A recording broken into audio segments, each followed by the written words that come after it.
Hello guys, कैसे हैं आप लोग। स्वागत है आपका आज की इस वीडियो में। आज की इस वीडियो में हम बात करने वाले हैं अलंकार की वेस्ट ट्रिक फॉर क्लास 10 2024 के बारे में। ठीक है, इस वीडियो को देखने के बाद आपके 4 मार्क्स एकदम क्लियर हो जाएंगे, क्योंकि यहाँ पर हम आपको अलंकार के बारे में बताएंगे, अलंकार की वेस्ट ट्रिक बताएंगे।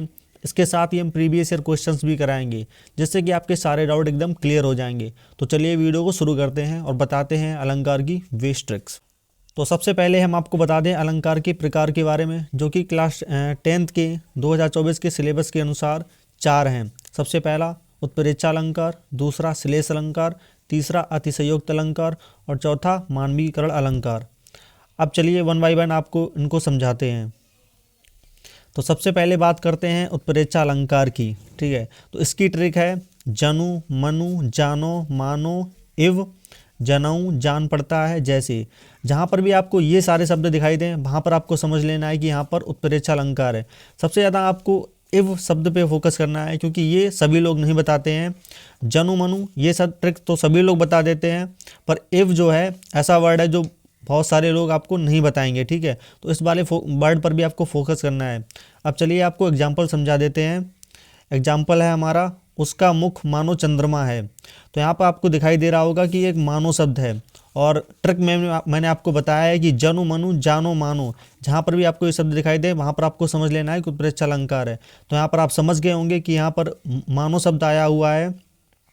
मानो शब्द आया हुआ है, इसका मतलब ये उत्प्रेक्षा अलंकार है। अब बात करते हैं अपने सेकेंड अलंकार की, जो कि है श्लेष अलंकार। इसकी ट्रिक है चिपका हुआ। चिपका हुआ अर्थात एक शब्द होगा तथा इसके 2 मीनिंग होंगे। एग्जाम्पल के हिसाब से समझते हैं।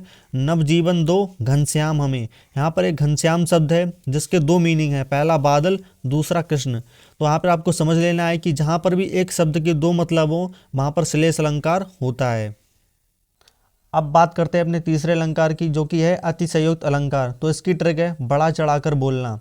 एग्जाम्पल के हिसाब से समझते हैं। तुम्हारी ये मधुर मुस्कान मृत में भी फूंक देगी जान। तो आप सभी लोग जानते हैं कि ऐसा बिल्कुल भी पॉसिबल नहीं है कि किसी की मुस्कान से किसी मृत में जान आ जाए, यानी कि यहाँ पर बढ़ा चढ़ाकर बोला गया है। इट मीन्स यहाँ पर अतिशयोक्त अलंकार है। अब बात करते हैं अपने लास्ट अलंकार की, जो कि है मानवीकरण अलंकार। तो यहाँ पर क्या होता है, किसी लिविंग चीज़ की क्वालिटी नॉन लिविंग चीज़ में दिखाई जाती है। एग्जाम्पल के हिसाब से समझते हैं। फूल हंसे, कलियाँ मुस्कुराईं। आप सभी लोग जानते हैं कि फूल जो है वो एक नॉन लिविंग चीज़ है, और हंसना क्या है, एक लिविंग क्वालिटी है। तो यहाँ पर लिविंग चीज़ की क्वालिटी नॉन लिविंग चीज़ में दिखाई गई है। इट मीन्स यहाँ पर मानवीकरण अलंकार है। अब बात कर लेते हैं कुछ प्रीवियस ईयर क्वेश्चंस की। तो हमारा पहला क्वेश्चन है, निम्नलिखित पंक्ति में कौन सा पंक्ति मानवीकरण अलंकार का उदाहरण है। तो आप सभी लोग जानते हैं कि मानवीकरण अलंकार क्या होता है, जहाँ पर लिविंग चीज़ की क्वालिटी नॉन लिविंग चीज़ में दिखाई जाए। तो इन एग्जाम्पल्स में आप चौथे एग्जाम्पल्स में देख सकते हैं कि मेघ आए बड़े वन ठन के सवर के। आप सभी लोग जानते हैं कि मेघ एक नॉन लिविंग चीज़ है, जो कि सजना संवरना नहीं कर सकता है। इट मीन्स यहाँ पर बड़ा चढ़ाकर बोला गया है, यानी कि यहाँ पर मानवीकरण अलंकार है। तो हमारा चौथा ऑप्शन सही हो जाएगा। अब बात करते हैं अपने दूसरे क्वेश्चन की, जो कि है अंबर में तारे मानो मोती अगणित। पंक्ति में कौन सा अलंकार है। तो यहाँ पर आप सभी लोगों को साफ दिख रहा होगा कि यहाँ पर उत्प्रेक्षा अलंकार है, यानी कि हमारा पहला ऑप्शन सही हो जाएगा। अब बात करते हैं अपने तीसरे क्वेश्चन की, पानी गए न उबरे मोती मानस चून। इस पंक्ति में कौन सा अलंकार है। तो यहाँ पर भी साफ दिख रहा है कि हमारा पहला जो ऑप्शन है वो बिल्कुल सही है, यानी कि श्लेष अलंकार इस क्वेश्चन का सही आंसर है। बात करते हैं अपने चौथे क्वेश्चन की, जो कि है उस काल मेरे क्रोध के तन कांपने उसका लगा, मानो हवा की जोर से सोता हुआ सागर जगा। यहाँ पर कौन सा अलंकार है। तो आप सभी लोगों को दिख रहा होगा कि यहाँ पर एक मानो शब्द आया हुआ है। इट मीन्स यहाँ पर उत्प्रेक्षा अलंकार हमारा सही ऑप्शन है। हमारा पांचवा क्वेश्चन है, जब किसी बात को वर्णन बहुत बड़ा चढ़ाकर किया जाता है तो वहाँ किस प्रकार के अलंकार का यूज़ किया जाता है। तो आप सभी लोग इसका आंसर बहुत अच्छी तरह से जानते होंगे कि हमारा अतिशयोक्त अलंकार इसका सही ऑप्शन है।